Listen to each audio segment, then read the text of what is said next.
ne pourrez pas fuir éternellement. Prenez bien soin de ma sœur. Votre sœur, elle est rentrée de la montagne gelée et affaiblie.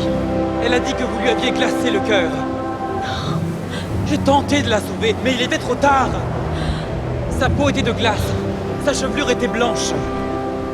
Votre sœur est morte à cause de vous. Non. J'ai toujours raison. Oh, pardon.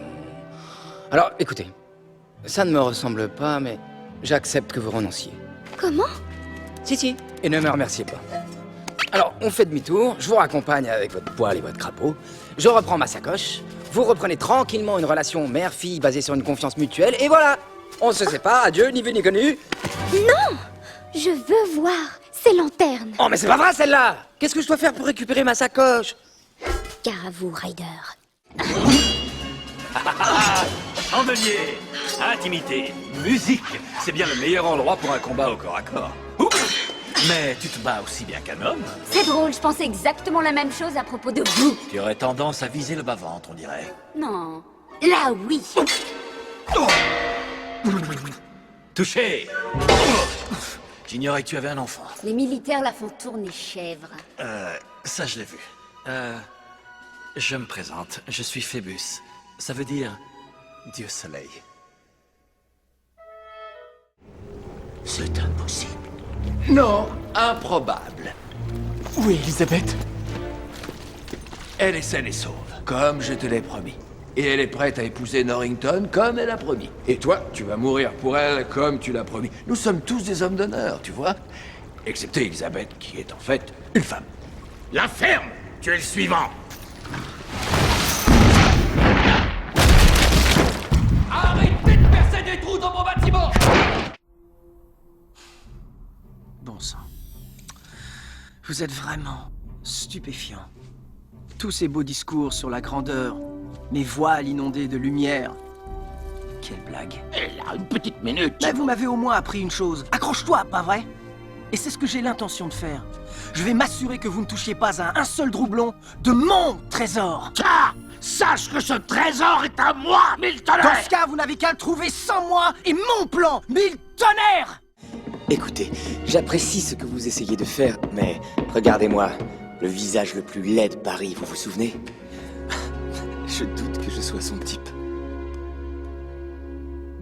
Combien de fois mes yeux ont vu des amoureux, couples reflanant dans le soir. Il rayonnait d'espoir et mon âme s'illuminait comme un vitrail. Eh bien voilà, toi on peut dire que tu as l'oreille musicale.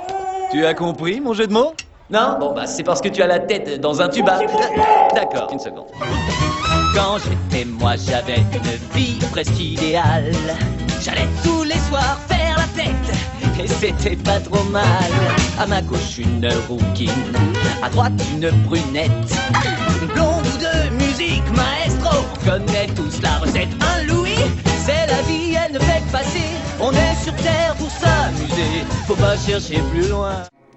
À toi de décider. C'est à moi de décider. Je crois que l'extraordinaire efficacité de mes décisions n'est plus à démontrer. Je résume. Je conduis sans le savoir une bande de mercenaires au cœur d'un site archéologique unique au monde, afin qu'ils puissent enlever et décimer, voire les deux, toute une famille royale. Et pour couronner le tout, je décide de mettre la plus puissante énergie connue sur la planète entre les mains de ces mercenaires qui ont l'intention de la vendre à prix d'or au Kaiser.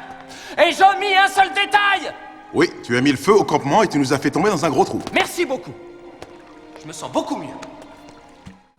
Il me suffisait d'y penser. Finalement, ce n'est pas sorcier. Pourquoi cette fête serait-elle la leur? Tout le monde a droit au bonheur. Non, sûrement pas tout le monde, moi seul. Je ferai de Noël mon linceul. Pourquoi ne serais-je pas capable de décorer moi-même un arbre et de faire encore mieux que c'est fou? Ce sera l'enfer, un point, c'est tout.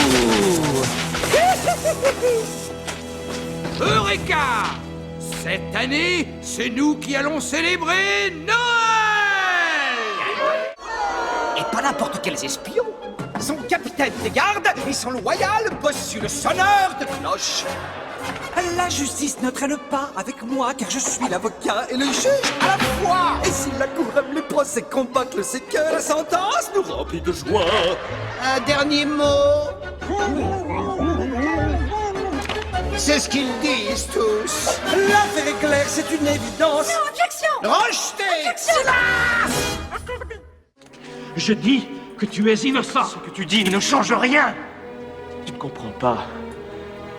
Je ne peux pas rester ici plus longtemps. Moïse, non! Tout ce que je pensais être la vérité n'est que mensonge.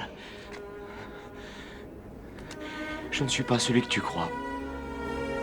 Qu'est-ce que tu veux dire? Va demander à l'homme que jadis j'appelais père. Oui, mais là, c'en est pas une. Je te promets, c'est pas une blague. Cette fois, tu ne risques rien.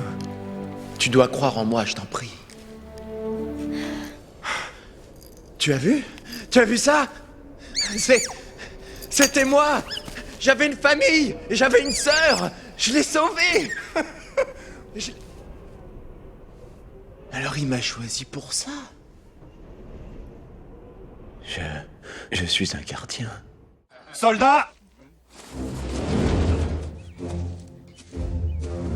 Vous vous rassemblerez rapidement et en silence chaque matin. Quiconque agira différemment aura affaire à moi. Ceci représente la discipline. Et ceci représente la force. Il vous faut les deux pour atteindre le haut. Miguel, c'est moi. Tullio, on a réussi. C'est quoi ça? C'est la carte. Tout est là. Tu as encore cette carte. Le rocher siffleur, le fleuve. Tu as bien gardé la carte, mais tu n'as pas pris assez de provisions. Même ces montagnes. Tu as dit toi-même que ce serait possible. Et ça l'est. C'est réellement la carte d'Eldorado. Toi, tu as bu de l'eau de mer. Oh, arrête! Et comment que j'arrête? Je ne mettrai pas les pieds dans cette jungle pour 1 million de pesetas. Et qu'est-ce que tu penses d'une centaine de millions? Je souhaite que tu sois libre. Je n'ai pas envie de rire. Je regrette, mais c'est comme ça, je suis désolé. Ils veulent que je devienne sultan. Non, ils veulent que le prince Ali devienne sultan. Seulement sans toi, je ne suis qu'Aladin. Al, tu as gagné. Mais grâce à toi. S'ils pensent que je vaux finalement quelque chose, je te le dois à toi. Mais s'ils apprenaient que je ne suis pas prince, si jamais Jasmine l'apprenait, elle me quitterait. Génie, sans toi, je redeviens moins que rien. Et je ne peux pas te libérer. Et je grandis. De poulain, je devins étalon. Aussi impétueux et téméraire que le tonnerre sur la plaine. Galopant avec l'aigle. Bondissant avec le vent. Est-ce que je volais? Par moments, je m'en croyais capable. Comme mon père avant moi, je devins le chef des étalons du Cimarron.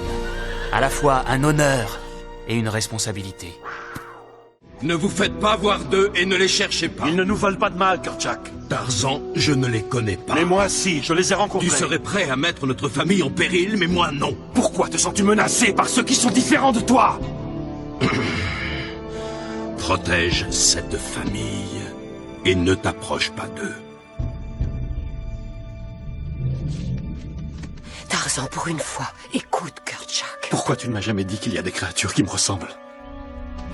On écarte cet important. Mais c'est Anastasia, je vous le jure. C'est la grande duchesse, et si vous lui parlez, vous le saurez. Alors tout ça n'était qu'un mensonge. Non. Tu t'es servi de moi? Je n'étais que l'intermédiaire entre toi et la récompense? Non, je te jure.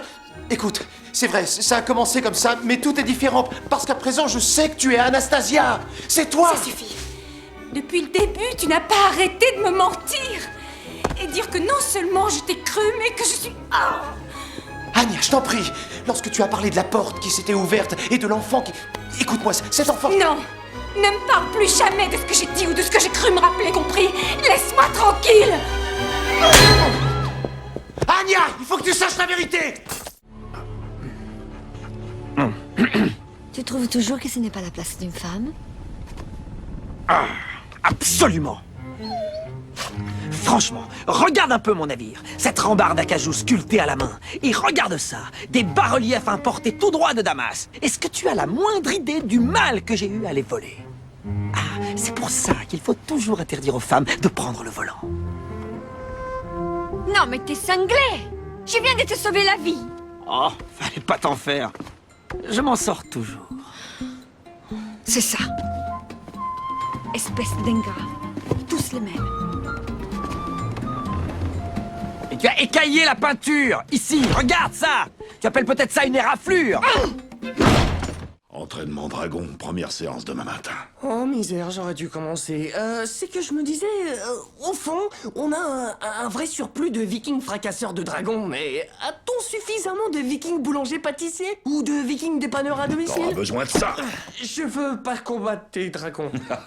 Et comment que tu veux? Je la refais.